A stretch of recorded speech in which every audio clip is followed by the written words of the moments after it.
And, Michelle's cooking. The way I look at it is there, Okay, we good to go, Jess? I can speak for others. Call the Wednesday, September 14th Planning and Zoning Commission meeting to order at 7 PM. Roll call. Sean Call. Roger Froman. Charles Smallwood. Sylvia Henry. Catherine Nyberger. Sam Solars. Steve Gritman. Jessica Bonniwell. We'd all stand for the Pledge of Allegiance, please.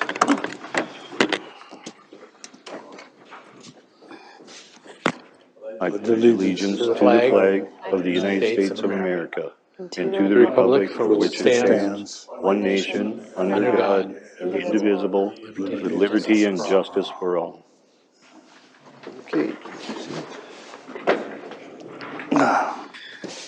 I look for a motion for approval of the agenda. I make a motion to approve the agenda as written. Okay. Second. Quick second, yeah. All in favor? Aye. Opposed? Aye. Okay, motion for the approval of minutes from the August 10th, 2022 Planning Commission meeting. I approve the minutes I'll of second. the August Oops. 10th Planning and Zoning meeting minutes as written. Okay, I'll second. all in favor? Aye. Aye. Aye. Opposed? Okay. Old business, Creekside Hollow preliminary plat update. I just wanted to let you guys know that the developer has requested to take an additional month, so they did not go to council on this past Monday. They'll be going to council in October for approval on that. Okay. Yep. Okay. New business, discussion on tree preservation ordinance. And I would turn it over to Mr. Gritman at this time. Chair Commission, this item is really a discussion item for tonight, just to kick off a little bit of examination of our tree preservation rules and how they apply for subdivisions. We've been through a few, Creekside Hollow being one of those, and previously Northridge 6th edition, just a few months prior to that, where there was a very substantial amount of tree replacement requirement that was basically required just because there was really no other way to develop the land that they were proposing other than removing a significant amount of trees. Excuse me, we did make some recommendations to both of those parties about how to save more trees at the edges or grade differently where they would be able to preserve more trees. But in those areas, the tree cover was so dense that as they just had to take out that much even just to meet their building pads and do regular grading, construct utilities and streets and that kind of thing. And as our report talks about, the replacement requirement, basically the way our code is structured, a developer can take out 50% of the trees, and we measure that by caliper inches of tree, not in number of trees. So you take out a 36-inch tree, a big tree, that's 36 inches of tree. And the replacement is, once you go over the 50% threshold that you're allowed as a developer, then it's 1.5 inches of replacement for every inch that you take out. So that 36-inch tree, by example, would need to be replaced with 54 caliper inches of trees. And typically, trees get planted at 2.5 or 3-inch caliper.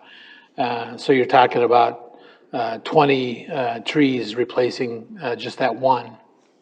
And obviously, you're not going to plant them as densely because we expect those trees to grow. So it's not uncommon for that just one large tree to end up being more than an acre of replanting.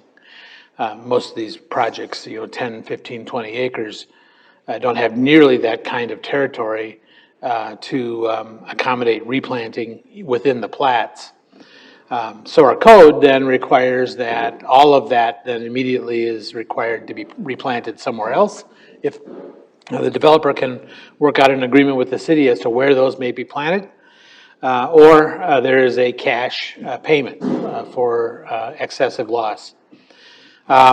When we looked at this code versus others that we're familiar with, that is a very substantial replacement requirement. The intent obviously is to try and get developers to save as many trees on site as part of a development project as we can. So the goal is a good one, and we want developers to pay attention to that seriously. But at some point, our concern is that there's a balancing issue that we're going to have difficulty coming to grips with. The Northridge project, those developers are hoping to transfer most of that planting onto another property that they own that has much less tree cover. And I'm not sure that that's a final agreement yet, since Northridge, I don't think is finalized. Is it finalized? Northridge? The sixth? The LGI. LGI, yeah, they have not signed their developer agreement. We actually did an extension to, yeah. So where that tree planting actually happens is still, or if there's a cash payment in lieu, that happens as part of ongoing discussion. Creekside Hollow asked for relief from the tree replacement requirement, and that certainly hasn't been agreed to yet at all. As you noted tonight, that preliminary plat still is yet to go to council. So anyway, in talking with the city administrator, we felt that it was an appropriate time to look at our ordinance and see if there are other options out there that we might want to consider. You're not required to or compelled to here. If you feel that the goals of the tree preservation portions of your ordinance are doing the job that you want them to do, that's entirely fine. But again, we thought it was a good time to be thinking about this as we are beginning to see more and more development, and tree replacement and tree loss is always going to be an issue for developers who are working in wooded sites. So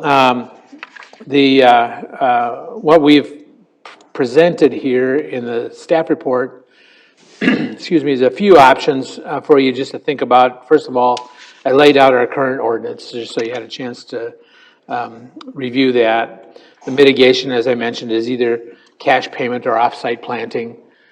Typically, when we talk about off-site planting, we're talking about go plant those in public space somewhere in maybe public parks or whatever it may be, and that certainly is a way to address that side. But I threw out a few other models that we see for tree replacement, and I'll just very quickly summarize those, and then we can have a more open discussion about what direction you want to take. One of those is instead of counting individual trees or tree size, we use aerial photography to count the amount of tree crown that's being lost as a result of the development. And so it's a little easier on the developers because they don't have to go and inventory every tree in the development. If you had an opportunity to look at some of the plat submission, especially like Creekside recently. Pages of Pages tree of inventory. very small type individual trees that were surveyed and tagged and identified by species and by size. It's a very laborious process for a developer to do. If we use tree crown, we're just taking aerial photo and then saying, okay, how much is being lost as a result of your grading plan? And then we set some thresholds for, again, kind of how much is reasonable to lose and what kind of replanting might you need to do. It's very common in those kinds of ordinances to say beyond some threshold, and if it's 50% or whatever, we'll create a replacement crown cover. So even though we're not actually, you're going to have to plant a tree, and knowing that over time that's going to grow to create a certain amount of crown cover wherever it is. Those ordinances tend to be pretty easily handled on development sites because the replacement quantity of trees is less than what they're in terms of total number of actual trees being taken out. And over time, you grow back that crown. That's the idea. The second option is a cap on the total replacement. So you keep the ordinance similar to the way you've had it, where we require a survey and we know all the trees that are being taken. Instead of saying inch per inch, or in our case, inch and a half per inch replacement, we say that up to a maximum replacement requirement of so many caliper inches per acre. So some of the numbers I'm familiar with are, as I mentioned here, 60 caliper inches of replacement per acre. So you'd be talking about 6 to 10 trees per lot typically. And in most cases, it's possible to find places on new development to plant 6 or 8, sometimes even 10 trees, if they're doing so after the construction. The problem with tree preservation typically is that when they go to grade a site, anything that gets graded, the trees are gonna be lost. There's no way to save them because you're either compacting the ground or you're raising the grade or lowering the grade, and the tree just is not going to survive that condition. The second thing is that once you start building the house, you're excavating to put in sewer and water lines, and you've got trucks that are there delivering materials or stacking pallets of lumber or whatever it may be on site. So you're, again, compressing that land. So even if you manage to save a few trees from the grading, many of those trees are lost during the construction process. So that's just a reality of development. There's no way around it. The advantage of replacement planting is that once that's all done, then you go back in and plant the trees where you want them. And at that point, it's pretty easy to get 6 to 10 trees planted on a lot. Our code only requires 2, which is a almost universal subdivision ordinance requirement, 2 planting. But in this case, if they're taking out woodland, asking them to plant more, replant more, eventually, again, it reestablishes that ground. So that's the second option. Keep it on a replacement, but cap the total amount of replacement per acre or per lot, whatever we land on. And then finally, the third option we throw out here is to keep that current process in place again, but recast the replacement requirement to the number of trees being removed instead of the size of those trees. So if there's no way to save that 36-inch specimen tree just because it's right in the middle of a road or a house or whatever, instead of having to replant 15 trees in its place, you have to plant 1. You lose a tree, you replant a tree. And we don't count caliper inches so much, we count number of trees. And that model has served well in dense woodland development. And again, the advantage of replacement planting is that then you can put the trees in the appropriate place where they're going to flourish and grow. Obviously, it's going to take time to replace that crown in any of these situations, but those are the 3 models that we see in the alternative to the one we've got. Again, not necessarily advocating the change, but we wanted to make sure we had a chance to think about that. As more development happens and as more woodland is affected by development, I would expect that we will continue to hear some pushback from development companies just because of the amount of replacement required. If they're building a cornfield, there's no issue. Nobody cares about the corn being taken down, except for the farmer, but he usually gets paid for it. So, this obviously affects woodland development. So, with that, Mr. Chair, I'd be happy to answer any questions about any of these options or how our current ordinance works or doesn't work, whatever it may be, whatever I can assist with. I have a question. The aerial views that you're going to decide the crown cover, who's going to pay for that, and how does that happen? Google Maps, I hope, aren't part of the process. We would, the way that typically works is the developer has to develop the replacement plan based on a crown cover aerial photo. And it could be Google or it could be Wright County's Beacon, which gets reflown very regularly. I think we have 2021 photography right now in Wright County, and I think they're flying I think they do it almost every year. every yeah. year or at least every other year. So we usually have pretty contemporary photography through the Well, county's it beacon. needs to be up-to-date photography, because Right. Google isn't necessarily up-to-date. Not always, right. The other thing, though, we do want to be able to look back. So usually these codes get written, so we'll look at any aerial photography within the last 5 years, say. Because what we don't want to happen is the developer to feel like there's an incentive to buy the land, go in there and chop all the trees down, and then come and ask you for a plat, and when the trees are all gone already. So usually we'll do a look-back period on that aerial photo to say, you hacked them all down, but we still have this aerial photo from 3 years ago that shows here's what the crown cover was, and that your replacement is then based on that. Well, how are they going to determine the light detection from the ground? I mean, is that a computer model, or how are they going to do the imaging from the ground? Well, the developer's surveyor would plot the limits of the crown cover of that woodland on their survey. And it'll tell them exactly how many square feet of crown cover. And did you say that first option would be 50%? You'd plant 50% of the crown, replace 50%? You could require a 50% replacement.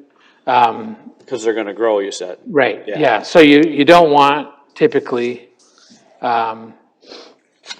you want some percentage, because you're gonna lose, obviously, you're not gonna replant trees where houses and yards and driveways and streets are. So you expect a certain amount of loss that would not be replaced, Right. so.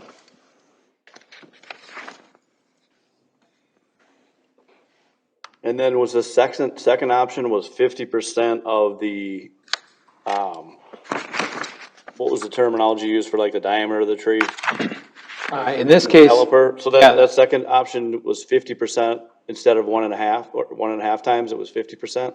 well, there's always a allowance to cut and remove a certain threshold, and that's what the 50% is. Oh. So you're allowed to cut the 50% and remove it with no without penalty. any penalty? Right. Got it. And then above and beyond that, then there's a replacement requirement. So if you cut 60%, then you're liable for that 10% 10%. extra.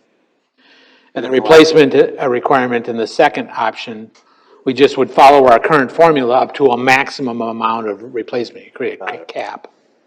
So, And what does, say, Buffalo do, what do they do? What does Delano do? What do some of these other towns around here do? yeah, Buffalo's actually using the crown cover option. I think that's a good option. And there's a lot of good to it just because developers like it, because it's actually cheaper for them to avoid the individual tree survey. And we're looking at actually what the impact of that woodland is. And you can create whatever replacement requirement you want, but so it's kind of easy, I guess. What about like spade ready? Okay. Separate from kind of how much replacement you want, some codes will say that you would have an incentive as a developer to save spadable trees, or they would also create a requirement that a certain percentage of your replacement is, say, 4 or 6 inch caliper spaded trees. So instead of just going back in and putting little sticks in the ground and saying you've met your requirement, a certain percentage of those would have to be larger trees. larger trees. Obviously, probably not what you're taking out, but create a cover more quickly that way. Well, you would obtain a replacement crown cover Right. much quicker. Yeah, and the caveat to that is some foresters will tell you that spaded trees take longer to recover after planting. So sometimes smaller trees actually catch up over a period of time pretty quickly, but you have a more immediate impact with the larger spaded trees. So. Well, they don't have to be huge, but they Right. certainly don't need to be the little 1 or 2 inch trees either. Right. So that would be the point of that. So you would create a threshold to say a certain percentage of your replacement tree planting has to be large trees of some size. So in your opinion, is the current ordinance like to the point where it's gonna be a detriment for developers, like that last group that we had in here with that heavily wooded lot? I mean, is that situation, I mean, they're asking for a reprieve, right? Is that what you said? Right, they asked basically to have the entire replacement requirement waived. I don't know that there's any temperature here to waive the entire replacement. I don't think so. But trying to figure out what a more reasonable replacement requirement is a negotiation we haven't entered into yet, so, but they do want some forgiveness, so. Yeah. I mean, I know when I moved in, they planted 2 trees, like you said. And I don't know, maybe it's not possible, but it seems to me, maybe I'm wrong, but it seems like most people would like to have more than that in their yard. So if these builders are required to plant a certain amount of trees, is there some way that those could be on the lots? I mean, is that possible?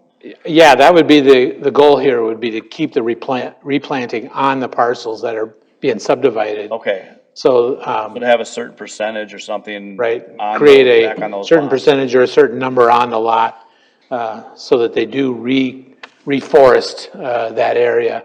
Right. Obviously within. Versus doing it, I mean, I'm not opposed to having some of it over here on a public land or even some land they own, but it'd be nice to have, if they're gonna have to plant trees, that the homeowners would benefit from that. But Is there any way that the city would purchase a park area in some of these subdivisions? The subdivision ordinance actually allows us to require a certain amount of park dedication from any plat. And typically the city's park commission will make some recommendations about whether or not that particular subdivision should have a park in it because of maybe where there are nearby parks, they don't want to take land. And instead of taking land, then in that case, the city gets cash instead of land. But a really densely populated cove of beautiful trees that maybe could be saved within a division and be used for park area, is that ever taken into consideration? Yeah, in some places, the city will say that's an area that we want to preserve, and we'll use our park dedication authority to take that. Have we looked at that in Creekside? Or I- is that? I don't believe so, primarily because it is connected by trail to the large park just to the north.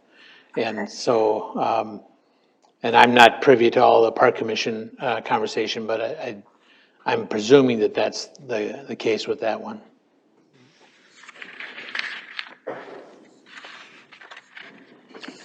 Oh, by the way, this tree preservation ordinance, that's not for residential, it's for multifamily residential, just so you're aware of that. Yeah, I sent you the entire section, just so you, Oh, okay. so.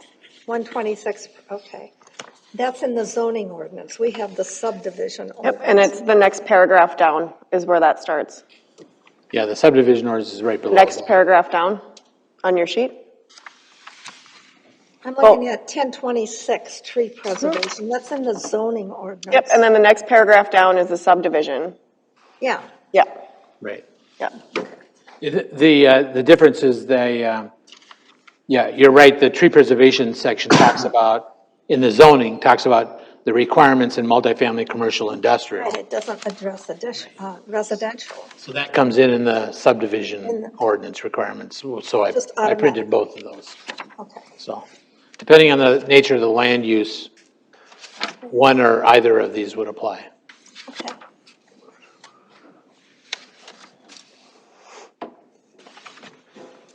The first option we have here, the planting of larger trees to more quickly growing trees.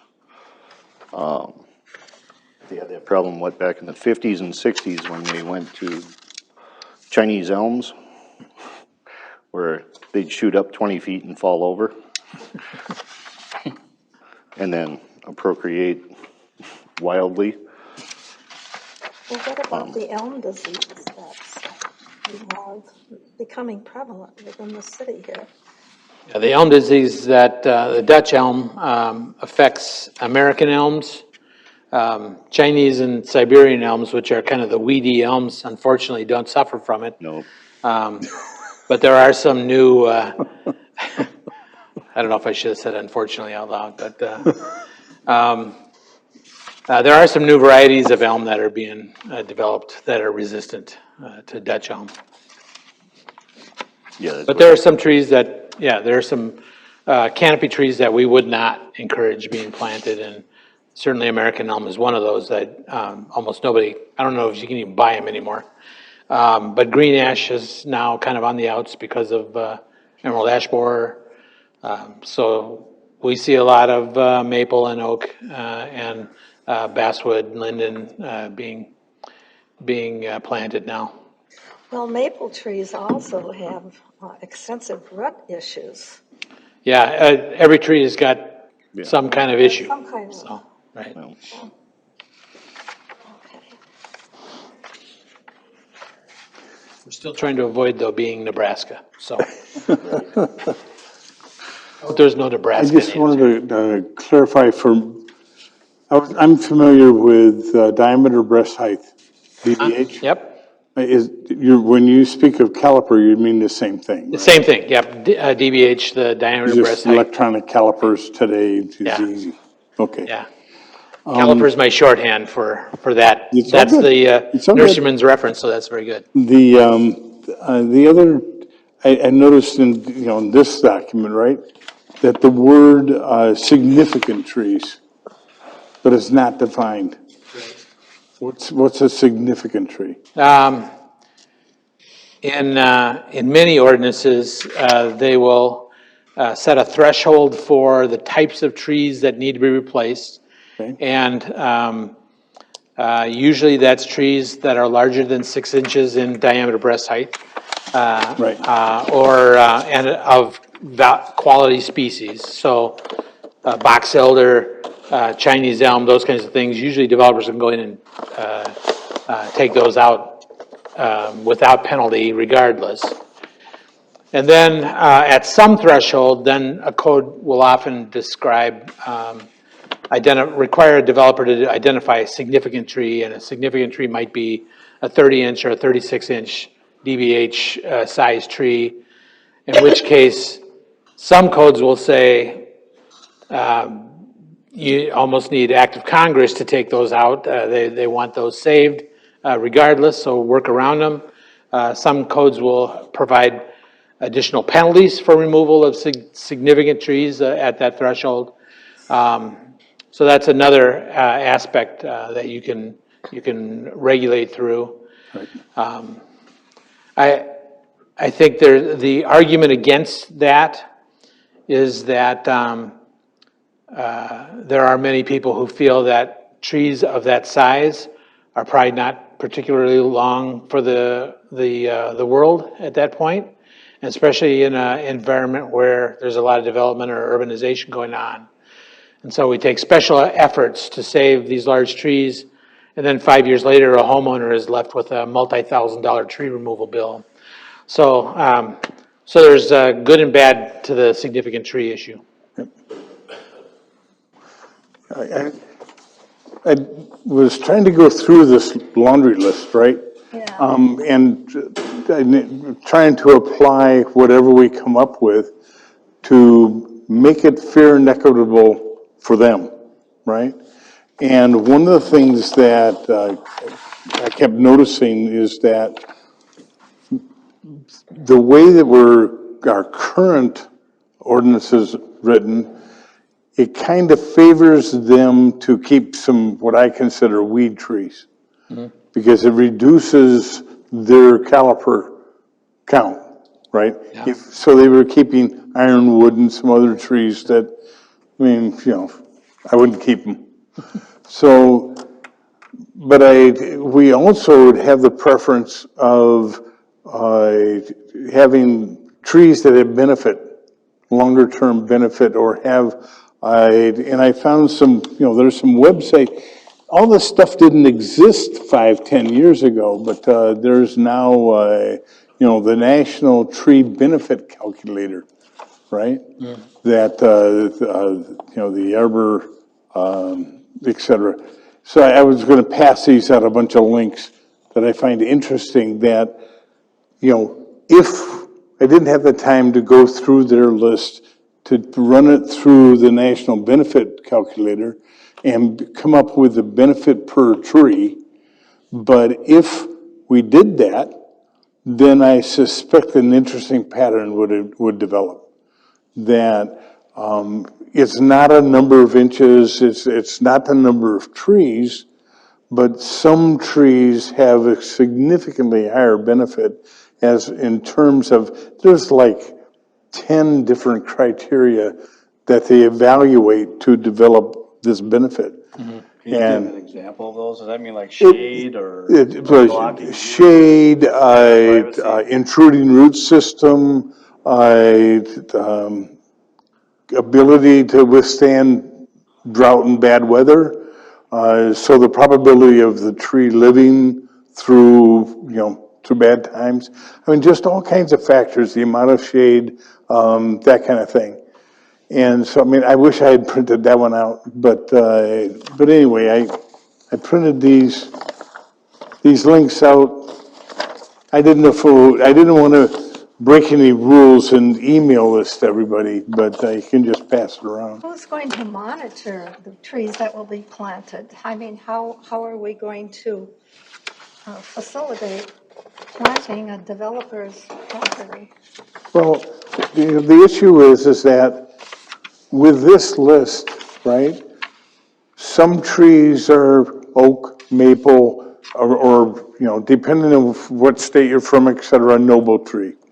A tree that's a hardwood is considered a beneficial tree. And other trees are more of a weed tree. Right. We have those we have significant trees listed in our ordinance. Right. And I think we have to look at that. But we too. don't we don't have a weighted caliper scale here. They just are being dinged for every tree being cut, regardless of quality of tree, right? So if you measure the trees by benefit and a ratio against, the arbor view of the world, right? Versus the caliper inches, you come up with a better weighting Yes, to end up with the long-term, what we want, right. right? And what about weeping willows? right? I mean, there's, That's, or what about trees that favor the road that you're living on? I mean, I live on Aspen. Is it good to have aspen trees, which we happen to have a lot of aspen trees on Aspen? I mean, I guess the reason why I put this list together is that I think that if with a little bit of food for thought here, that if we think about this more broadly, we can come up with a better way, a more equitable way that works for this, but ends up beyond our lifetime, a benefit for the community. Because most of the tree decisions that we're making now are tree decisions that are for the next 3 to 5 years, not for the next 20 or 30 years. well, the trees in my neighborhood, we've lost several already. I've been there 20 years. Right. And weeping willows are major issues Yeah. for sewer systems. Yeah, I mean, particularly this, And whatever. yeah, the slender leaf willow, right? Yeah. Which is native to Minnesota, I know, but okay, and is highly invasive. yes, I mean, it's, destroys lawn, I mean, we could go on and on. yeah. So there's, what I would love to see is people smarter than me, right? Let's figure out a way to have an ordinance that makes this equitable for the builder, right? But also future-proof for the city so that we end up with, not not just cover, but quality of cover, quality of shade. Trust here. I mean, another link on here is kinds of trees that grow well by roads and sidewalks, Right. right? So that the root system goes deep and not out. Right. And so maybe there's a way of flavoring a ordinance that says, if you're so many feet to the sewer system, if it's going to be invasive roots, right? Maybe we can think that through so that we favor certain kinds of trees or class of tree that, so we don't build ourselves an issue where the tree will become a nuisance Right. 5-10 years from now. What are those ash trees with the big red berries or orange berries? Oh, they're mountain ash. Mountain ash. Ash, yeah. We've lost, I don't know how many in our Right. neighborhood. I mean- And the builders put those in. Well, my experience has been past life, other places living, right?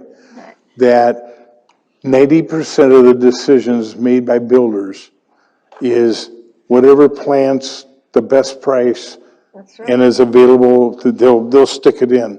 So if you're measuring by caliper inch and if you're gonna have 2 per lot or 5 per lot, whatever, a miracle occurs. Got a sale today for 5 trees, magic, and they just stick them in. And there's no rhyme or reason, long term for I this. agree with you. Is Okay. part of the current ordinance that we have in place, when they replace these trees, is there certain types of trees that they're required to put in? Yes, the ordinance has a specific set list of allowable planting trees. This is a relatively old list because it still includes green ash, but the remainder are very commonly available in planted trees. When a developer plants trees, they are required to draw from this list. Now, I can't verify that they've done that. If they're planting mountain ash, then they have not.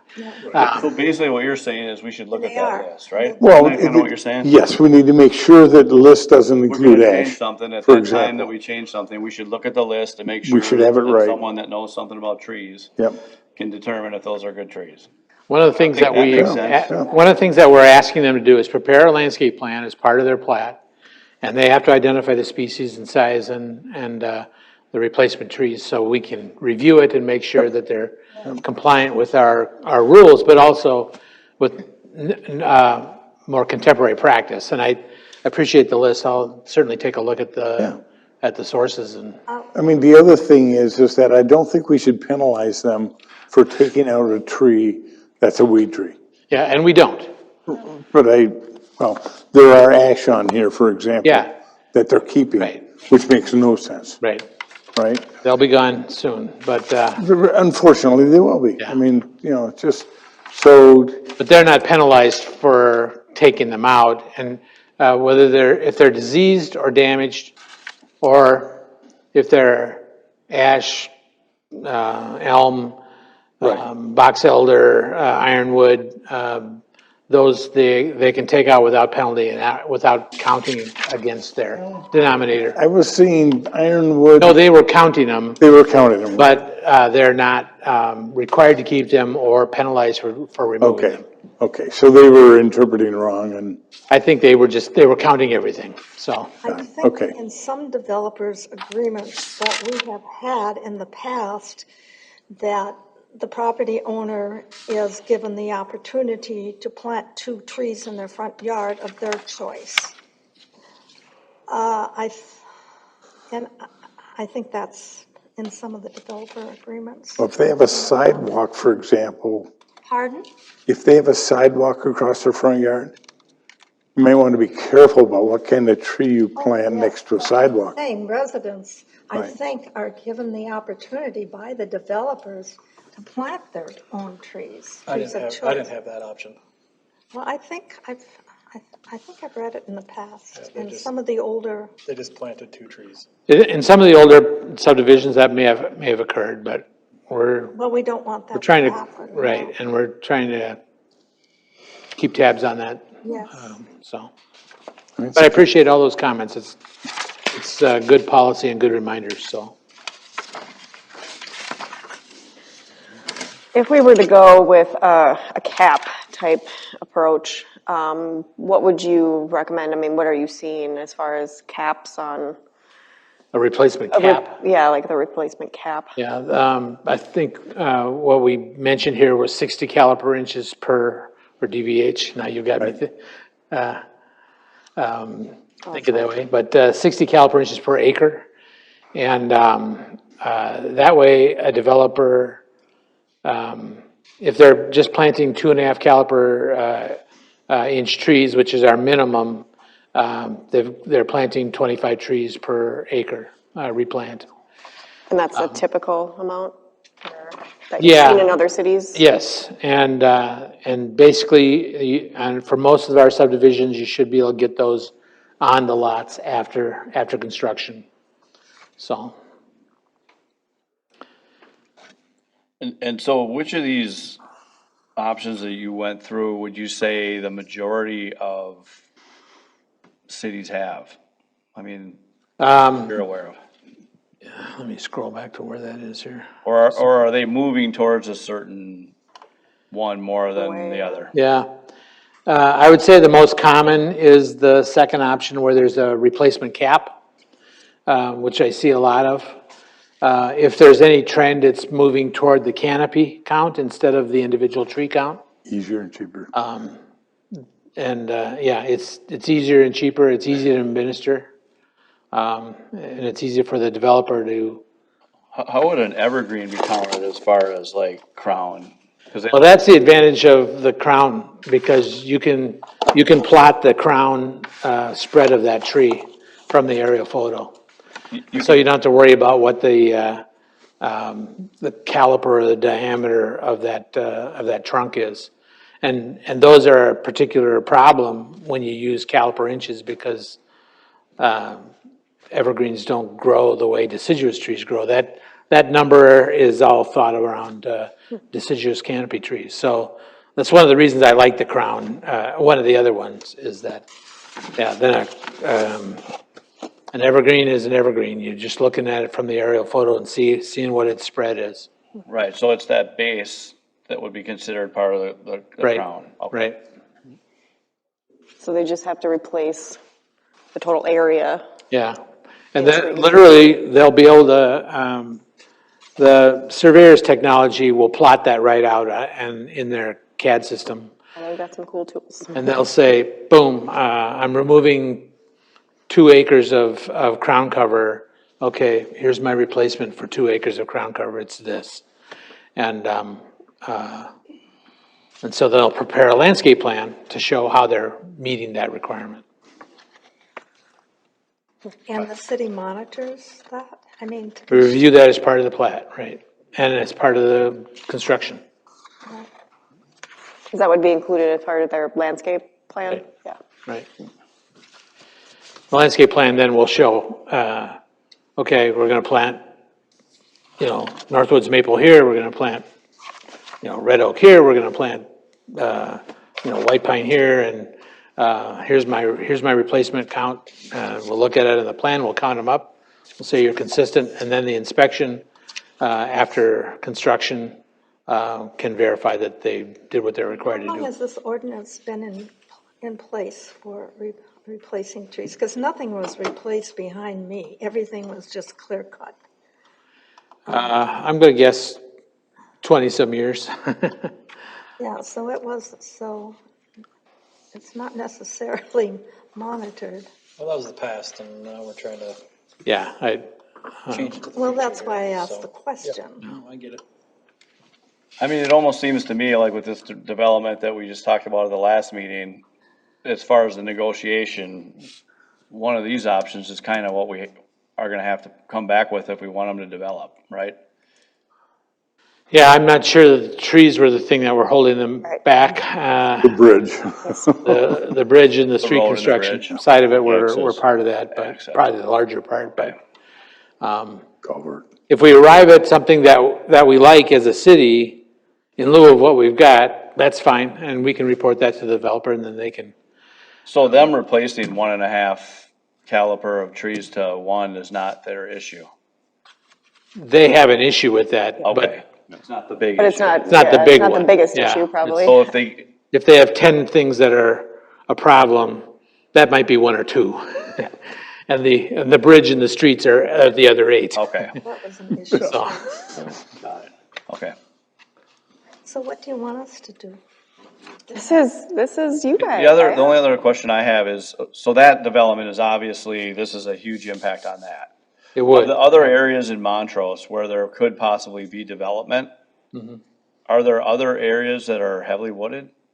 Or is it mostly cornfields? There are some, There's a mix, I think. yeah, and I think, as I was going to report here later, that we are looking at some significant development planning south of the city, and there are areas there that are, some of which, a portion of which anyway, are heavily wooded, and some of which is cornfield and beanfield, so Okay. it's a mix of things, but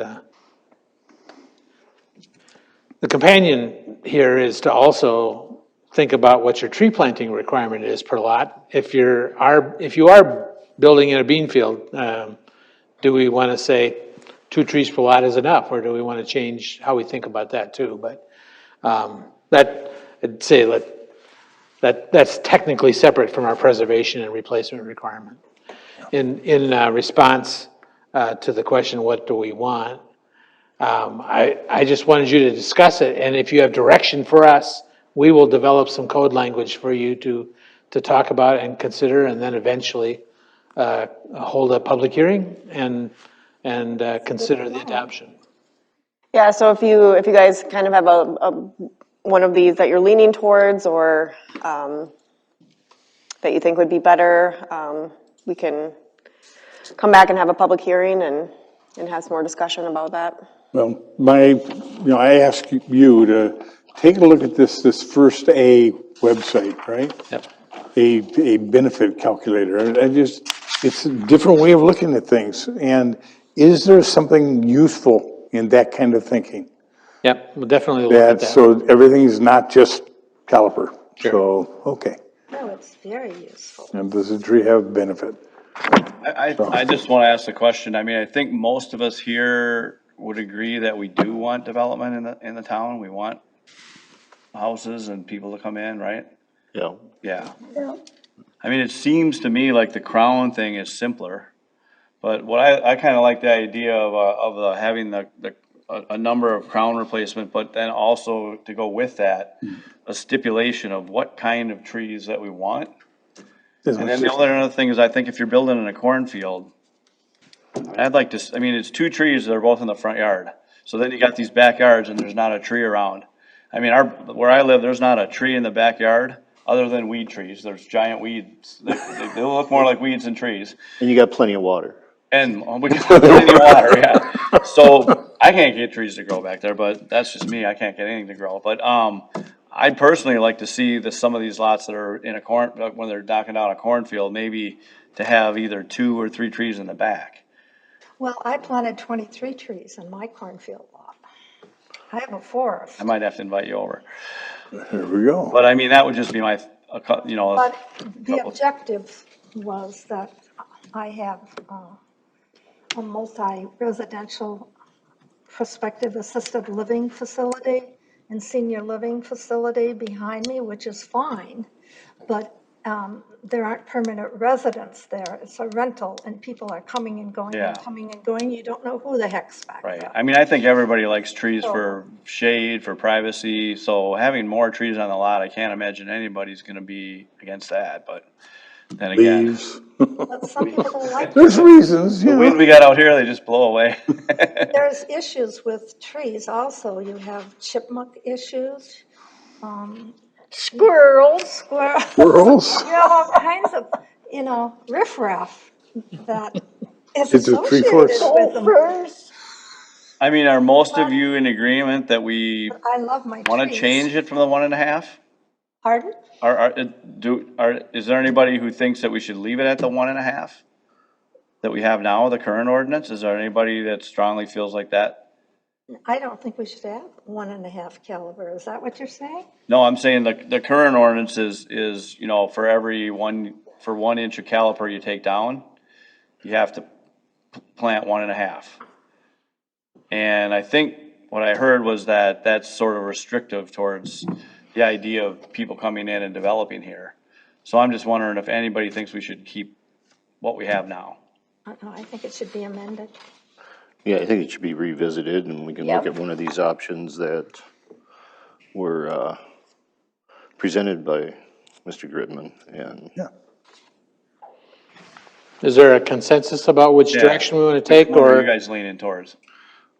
If you are having. do you want to see Maybe both. two options side by side? And, Well, I would like to see the crown cover option.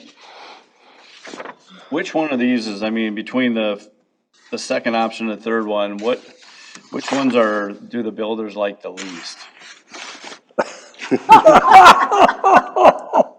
that would be the one you've got, probably. Yeah. Yeah, Besides that we know. there's aspects, the way I'm looking at it, there's aspects in all three versions that could probably be combined. Yeah, the second or third option, the developers are going to like least because they still will have to do A tree a inventory. survey, an inventory. Yeah, The second one is the most onerous inventory because they got to identify species and size Okay, and tag them all. The third one just counts total number of trees regardless of size. So the second one, they probably would consider to be the most onerous. I would think the third makes the best sense, One for because the one. largest trees won't be able to survive the construction. well, And the balance, what I'm suggesting is that we explore, is there a way to look at the benefit calculator side of the world and flavor just a canopy with a benefit? And so it kind of future proofs what kind of trees where. And maybe, you know, you can put together a model that the country will adopt, you know? did you say the canopy one with benefit? Yeah, number three, the canopy, we That was wanted, number one. no, well, Or he said that whichever was one number was the, But we do want to, then, if we're going to use the tree benefit concept, the way I understand it, and I'll look it up Right. so that I understand it You're better, saying but the crown. we would need to know species on the ground. Because if we're going to favor the saving of certain tree species, we need to know what's out there. I assume, you're talking about preservation as well as replanting, right? Are you Right. saying saving Right. based on the benefits or replanting based on the benefit, or both? I believe we're gonna end up with, if the tree is large, unless it's in a perfect location, it's probably, its root system's gonna get destroyed. It's gonna Come die. down, yeah, no, I. So the balance will be is we want to flavor replanting to be beneficial as possible, right? We want the trees. So to use like- that as a replanting Right. standard more than as a, Right. okay, all right, I got you. Species of trees. Should we also visit the tree species portion of We the want, ordinance? That'll both, be a okay? parallel Yeah, thing to do You here. want We to want it cheap and easy, but we also want it, that's outdated. I think that's important to get updated as well. Yeah, we want it to look nice, and we want the That's trees right. to live, and we want them that's right, to and I want it for serve free. a purpose, yeah. because they did it on the backside of Long Acres when I was developing down there for Lundgren. On the backside, all the homeowners started fighting when they were having their houses built, save these trees, and they saved them to the best of their ability. Yeah, They're not there now. Right. They all majority had of to them. pay to take them down, Yeah, yeah. because of the construction, development of the area, they won't survive. Right. Yeah, big ones won't survive. No. Well, getting back to the word species, that can be very, So it looks like we probably need to also take a look at to the look at- types of trees that we're going to allow and update that. tree within Yeah, a. the whole Yeah, thing at least look at the list and Maple see, has have 20. somebody that Yep. knows, say, Yeah. hey, is this the list we Ash want? maybe has 50. Yep. I have a staff member who's a landscape architect and is I mean, certified I foresters. wish I had had the time, right? and the energy to, but if we took their list, because I think it's a great litmus test, right? If we took their list, they put all the effort into this detail, and we ran the benefit calculation alongside, I'm guessing, right, bell curve, that some are gonna be obvious, you just don't keep, there's no benefit for keeping this type of tree. And at the other end of this bell curve, probably 10% is gonna be in no way, we should make every effort to preserve this 10% of the trees, because the benefit calculator shows us that that's true. And the middle piece, is a wash. Yeah. So, because you're only gonna end up with less than 50%, and you're only arguing about so there's only, ideally, we can be able to cherry pick a clean model that's replicable. If we use this as a test case, right, that will make life a lot easier in the long run. We'll end Yeah. up with a good zoning ordinance that will stand the test of time. Yeah, that's, I do need to look at this. The difficulty I'm having wading through it in my head in the short time here is because the biggest challenge for any of the naturally occurring trees is what the soil conditions are. Oh, yeah. Yeah. And so you may see some oaks growing out of some wet soils, but Right. Unless they're swamp oaks, they're not gonna make it. yeah, eventually, and we might highly prize a pin oak or a northern pin or a red. white oak. But if it's in the wrong place, even in its existing condition, it might not be. So I want to see how they account for that. That'll be interesting to read. Yeah. I appreciate that. That's, maybe it's trash. Variable, yeah. That's fine, I'm just throwing it out. Yep. In red clay, it's really tough. Oh, yeah. All Those these and trees will have to be. Or blue clay. just northeast of here, and they're back on the sand plane. Yeah, You can plant anything. no argument.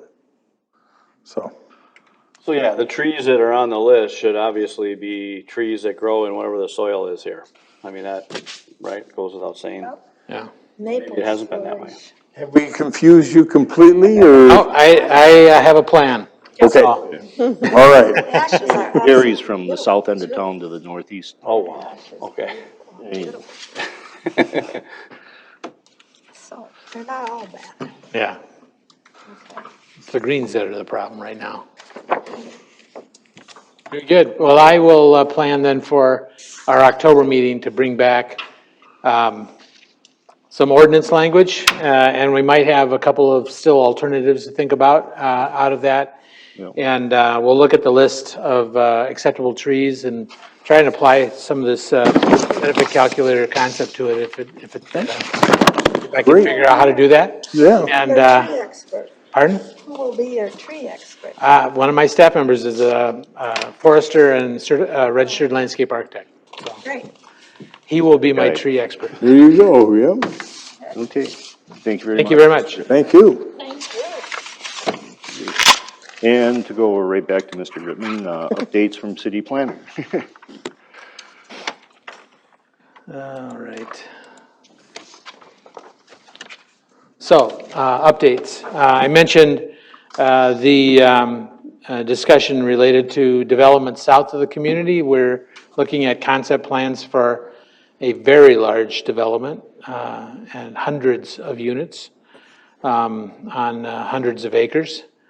And just starting to wade through the kind of the scope of that and how it impacts not just that area, but also how we will get access to it. One of the biggest issues the city is dealing with now is how do we serve it with sanitary sewer? Because the plant is approaching capacity to process sewage. So there will be a process. There is a study process for that underway. So the timing for any sewer treatment plant expansion to come online is going to be a race with our development community probably. So just something to watch as we go forward. It may be that we see plat requests that we have to moderate their pace of development over the next few years to make sure that we don't outstrip our capacity to serve them. I know that in some places where I've been, where that has become an issue, we start monitoring how much flow there actually is, because most of these are made on projections. The engineer will say, this many houses is likely to create that much flow. But when we actually measure, sometimes it's not always the same. So that's probably something that's going to come up as well. But anyway, just so you're aware that that's an aspect of our planning that's going forward. We're going to see some development pressure, but we're also going to have a little tussle about service for a while. And I think that's the main aspect. Creekside is still hanging out there, as you heard earlier tonight. So we expect that to go forward, but they've got some issues to resolve to finalize that. And I know that the neighborhood in Creekside is still keeping an eye on things as best they can. They want to save the trees, so we'll see if there's anything else that happens on that front. I don't know, but that's another aspect of what's happening out in the community. That's south of Montrose. The new large big one. project is south of Montrose, yeah. South of our developed area. And it would extend from Clementa on the west, south, and then all the way over, at least in part, to Highway 25. So, LGI. Say that again. LGI is the Where would it developer. go from? Clementa on the west, all the way to Highway 25 on the east, for a portion of the land that South they're of looking at. 12. And it's all south of 12, right? Okay.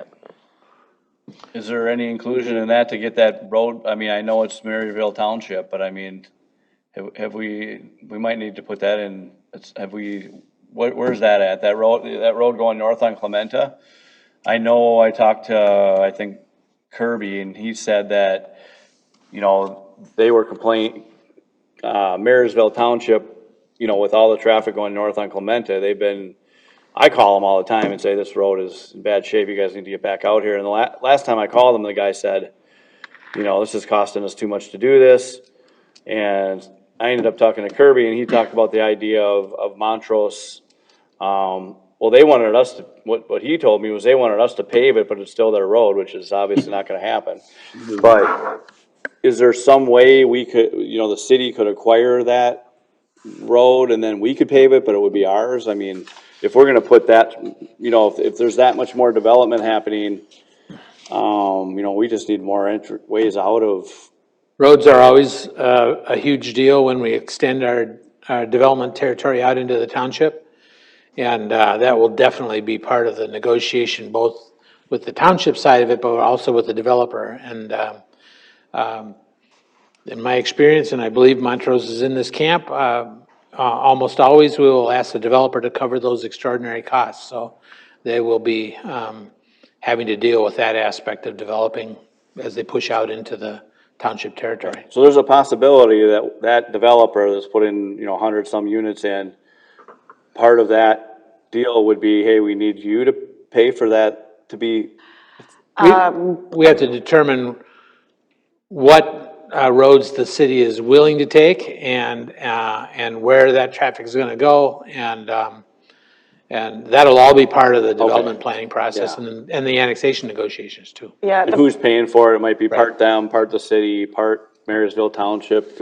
I think you're talking about the road that's kind of to the north of Whitetail and Forest Creek. Like when you come out of 107. Forest Creek. Yep, so and you go Clementa, right. that connects up to 107. Yeah, that strip is. Yep, since we don't have any property north of Whitetail, the city isn't going to take that road over at this time. Okay. If we were to get more property out further north that way, it's a potential possibility. Probably we would at some point, but at this point we don't own any property north of there. So. I have an interesting tidbit. I went into LGI to their model home, and I said, oh, I really would like to buy this. And they said, well, we're going to be here for many, many years, and this is going to be our model home.